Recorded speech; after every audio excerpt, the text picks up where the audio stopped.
Ассалаумалейкум достар. Назарларыңызға ұзындығы 14-5, ені 12-5 жоба ұсынамын. Іргетасқа келетін болсақ, 50 см қалыңдықпен құйылады. 4 несущий перегород қарастырылған. Қалыңдығы 40 см қалыңдықпен құйылады. Жобаға келетін болсақ, тамбур ұзындығы 3 метр, ені 2,5 метр. Көлемі 7,5 метр квадрат құрайды. Және де жоғары бөлігінде санузел қарастырылған. Ұзындығы 2,80-ге, ені 2,50. Көлемі 7 метр квадрат құрайды. Одан жоғары бөлігінде топка қарастырылған. Ұзындығы 2,5-да, ені 1,40. Көлемі 3,15 метр квадрат құрайды. Тамбурдың сол жақ бөлігінде холл қарастырылған. Ұзындығы 6,10-да, ені 2,20.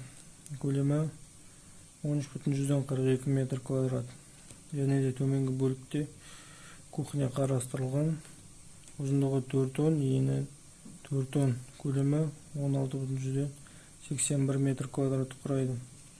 Кухняның сол жақ бөлігінде гостиный. Ұзындығы 4,5-да, ені 4,30. Көлемі 19,35 метр квадрат құрайды.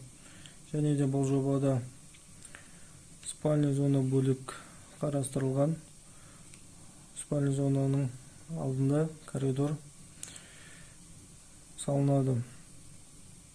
Ұзындығы 3,5-да, ені 1,30. Көлемі 4,55 метр квадрат құрайды. Және де 2 үлкен спальня.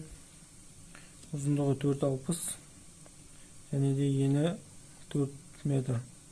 Көлемі 18,14 метр квадрат құрайды. Және де бір детский. Ұзындығы 3,5-да, ені 3,20. Көлемі 11,12 метр квадрат құрайды. Есікке келетін болсақ, кіреберіс есік пен топканың есігі метрлік есік салынады. Және тамбурдың холға өтер есігі 90-дық есік. Және де кухня, спальнелерге 90-дық есік салынады.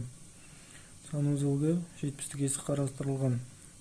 Зал мен спальня зонаға кіреберіс есік 1,30-дік есік салынады. Балкаға келетін болсақ, топкаға, санузелге, кухняға, тамбурға осы бағытта балка салынады. Және де гостиныйға балка салу үшін осы жерге ригель құйылады 2,60.